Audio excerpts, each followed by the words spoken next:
revenge with Lyra. The call came just after lunch, while I was still at my desk. Savannah, did you hire movers? My neighbor asked, her voice edged with confusion. Because there's a truck outside your place, and your parents are carrying boxes inside. I froze, pen suspended over paperwork. Movers? I hadn't hired anyone. My chest tightened as dread crept in. My name is Madeline Pierce, 30 years old. And if you think you've seen betrayal before, wait until you see how it feels when your own family treats your life like it's theirs to rearrange. I sped home, heart pounding with each mile. And when I pulled into my driveway, my world tilted. A moving truck idled out front. My sister's car was parked crooked by the curb. And through my open front door, I saw strangers carrying boxes across the hardwood floors I had saved for years to afford. I stormed inside. Mom was in the kitchen, directing traffic like a general. Dad lugged furniture up the stairs. And my sister? She stood there with her smug husband, pointing at rooms like she was giving a tour. What the hell is this? I demanded. They froze. For one blessed second, guilt flickered across my mother's face. Then she smoothed it over with a smile. Sweetheart, calm down. Your sister's family needs space. You don't need this whole house to yourself. My stomach lurched. This is my house. Bought with my money. You had no right. Dad's voice rumbled from the stairs. Don't be selfish, Madeline. Family shares. Shares? The word stung like acid. They weren't sharing, they were stealing. I looked at the boxes with my sister's name scrawled across them, littering my living room like landmines. And I realized this wasn't a mistake. It was an invasion. My voice came out sharper than I intended. Get those boxes out. Now. But Mom just waved her hand like I was being dramatic. Don't overreact, Madeline. Your sister's family is struggling. You've got this big place all to yourself. You'll adjust. Adjust? To strangers in my kitchen? To my bedroom suddenly repurposed for her kids? I clenched my fists, heat rising in my chest. This isn't charity, I snapped. This is trespassing. You broke into my house. Dad stomped down the stairs, his face flushed with annoyance. We used the spare key. You gave it to us for emergencies. This is an emergency. I laughed, but it came out bitter. An emergency is a fire, Dad. A burglary. Not your golden child needing free rent. My sister finally spoke, arms crossed, chin high. We deserve this, Maddie. You don't even appreciate what you have. You're single, no kids, no responsibilities. Why not let someone who actually needs this house live here? The movers shifted uncomfortably, glancing at me like they'd walked into a war zone. I turned to them, my voice steady. Stop unloading. This isn't authorized. One of them hesitated. Ma'am, your mom hired us. She's not the owner. I cut in, pointing to myself. I am. And if you keep unloading, you're complicit in theft. That was enough. They set the boxes down and shuffled toward the truck. My sister's husband muttered curses under his breath, but I didn't care. I pulled out my phone and started recording. The red light blinked, capturing my parents, my sister, her boxes, proof. Mom's voice cracked. Maddie, turn that off. This is family business. No, I said coldly. This is legal business now. And for the first time, I saw panic flicker in her eyes. My sister lunged toward me, trying to snatch the phone out of my hand. Delete that, Maddie. You're not going to make us look bad. I stepped back, raising the phone higher. You don't need me to make you look bad. You're doing that just fine on your own. Dad's voice boomed, sharp and commanding. Put the phone down, Madeline. You're not dragging this family name through the mud because of a misunderstanding. A misunderstanding? I barked out a laugh, shaky but fierce. You broke into my house. You hired movers without asking. You tried to shove me out of my own life. How is that a misunderstanding? The mover shuffled by with the last of the boxes they had already carried in, murmuring apologies as they slipped out the front door. One of them whispered, "Good luck," before climbing into the truck. Even they knew how ugly this had become. My sister crossed her arms, her voice dripping with entitlement. You're seriously going to kick us out? After everything Mom and Dad have done for you? I lowered my phone just enough to meet her eyes. What exactly have they done for me? Forgotten my birthdays? Laughed at my choices? Sold my things behind my back? Tell me, sister, what debt do I owe you? For once, she didn't have an answer. Mom's tone turned icy. We're only trying to help your sister. Don't you dare turn this into some sort of betrayal. Don't I dare? I said, my voice trembling with rage. This is betrayal. And you've made it very clear where I stand in this family. At the bottom. Always replaceable. Always disposable. Not anymore. Their silence was deafening. And for the first time I knew they finally realized I wasn't going to fold. I walked straight past them, heart hammering but my hands steady. At the front door, I turned the deadbolt with a sharp click and faced them. You're not welcome here. Not anymore. Mom gasped as if I had slapped her. Madeline, you don't mean that. We're your parents.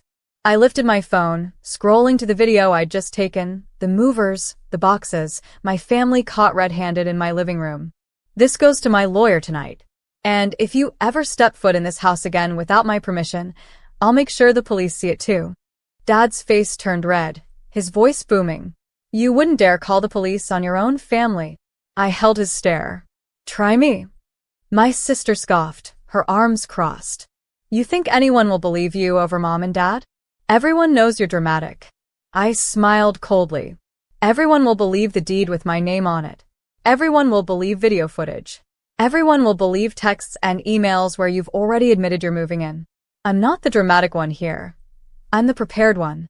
For the first time, my sister's confidence cracked. Her husband muttered something about leaving, tugging at her sleeve. Dad looked like he wanted to explode, but Mom's face was what stilled me. Pale, tight, scared. Please, she whispered. Don't do this. Families share. Families sacrifice. Funny, I said quietly. That only seems to apply when I'm the one losing everything. I opened the door wide and pointed outside. Get out. They hesitated, frozen, waiting for me to back down. But I didn't blink. Not once. Finally, they picked up the boxes and walked out into the night. I shut the door behind them. This time, the lock clicked like music. The house was silent again, but my pulse still thundered in my ears. I walked through each room, staring at the half-unpacked boxes with my sister's name scrawled across them. Evidence. Proof.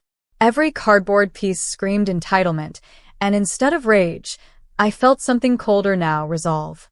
That night, I sat at my desk and drafted a message. Not to my family. To my lawyer. I attached the footage from the security cameras, the video I'd recorded, and photos of the movers' contracts left crumpled on the counter. My lawyer's reply came within the hour. Good. This establishes trespassing and attempted unlawful occupancy.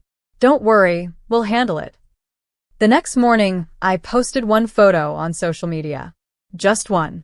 The shot of my front door with boxes stacked outside, captioned simply, "When family forgets boundaries." The effect was immediate. Messages poured in, friends, co-workers, even distant relatives who hadn't spoken to me in years. Everyone wanted to know what happened.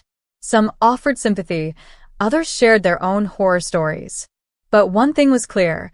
My family's carefully curated image of being close-knit and perfect was unraveling. By noon, my sister called again. I let it ring. Then Mom. Then Dad. Finally, a text lit up my screen from Dad. Take that post down. You're humiliating us. People are talking. I smirked at the words. For years, I had been the one humiliated, dismissed, erased. Now, they were the ones choking on shame. I didn't delete the post. I pinned it to the top of my profile. And for the first time, I realized my revenge didn't need shouting or violence. It only needed exposure. Their actions spoke louder than anything I could ever say. By the end of the week, the cracks in their reputation were everywhere. At work, my sister's boss confronted her about the photo, asking why her family was in the middle of a trespassing scandal. My mother's charity circle went silent. No more invitations, no more luncheons. And Dad's old golf buddies? They were suddenly too busy to return his calls. The golden family image they'd polished for years was gone. Meanwhile, I sat on the back deck of my house, the lake breeze cool against my face, sipping coffee while watching their downfall unravel through the notifications on my phone. Every time someone liked the post or commented, their humiliation grew heavier, and mine lifted lighter. At 8:14 p.m. that Friday, my phone buzzed again. This time it wasn't anger. It was desperation. Mom. Madeline, please take it down. We'll talk. We'll make it right. Dad. Enough is enough. You've proved your point. Stop this before it ruins us. My sister. Delete it, Maddie. You don't know what you're doing. I laughed quietly, shaking my head. Of course I knew. I knew exactly what I was doing. I was giving them a taste of the isolation, the disregard, the humiliation I'd swallowed my whole life. I typed one reply, just to my sister. 9 years you treated me like I didn't matter. One post and suddenly you do? Think about that. I didn't wait for her response. That night, I locked the doors, dimmed the lights, and let silence embrace me. For the first time, it wasn't lonely. It was mine. And I knew the real lesson was only just beginning. Saturday morning, I woke to the sound of pounding at my front gate. Through the camera feed on my phone, I saw them, Mom, Dad, my sister, her husband, all standing there like exiles at the gates of a kingdom they thought they owned. Mom's voice cracked as she shouted, Madeline, please. We can talk this out. Don't do this to us. Her mascara was streaked, her pearls missing. She looked nothing like the polished matriarch she paraded to the world. Dad, normally booming with authority, sounded smaller than I'd ever heard him. Maddie, you've made your point. Enough. You don't understand what people are saying about us. You're tearing the family apart. I nearly laughed at that. Tearing the family apart? They had been tearing me apart for years, piece by piece, while pretending it was love. Then my sister stepped forward, eyes red and furious. Delete the post. Let us move in. Or I swear, you'll regret this. I leaned close to the microphone on my intercom, my voice calm, sharp, deliberate. Regret? You pawned my trust for years. You tried to steal my home. You humiliated me every chance you got. And now, because the world finally sees it, I should regret you? She froze, her lips trembling. I tapped my screen and the gate locks buzzed, not to let them in, but to trigger the alarm. The shrill sound blared through the quiet neighborhood, sending them scrambling back toward their car. Faces pale, eyes wide. I didn't have to open the door. I didn't have to scream.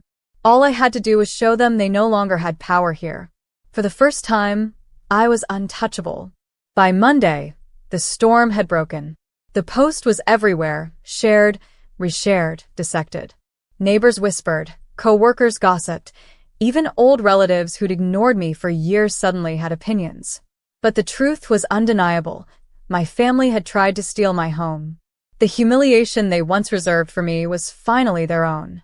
I sat on my porch that evening, watching the sun sink low over the water. For the first time in years, the quiet didn't feel heavy. It felt earned. My phone buzzed again, one last voicemail from Mom.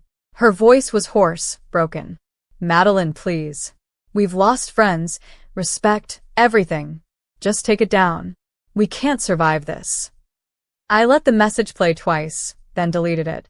Because this wasn't about revenge anymore. It was about balance. For years, I was the forgotten one. The doormat. The scapegoat. They had stolen my birthdays, my self-worth, my voice. But not anymore. Now they would learn that some doors, once closed, don't open again. I walked back inside, locked the door, and poured myself a glass of wine. The lake shimmered through the glass walls of my living room, peaceful and untouchable. As I sank into the couch, I whispered to myself, this house isn't just mine, it's proof. Proof that I'm not disposable. Proof that their control is over. And when I finally powered off my phone, letting the silence take its place, I knew one thing for certain. They wanted me to regret drawing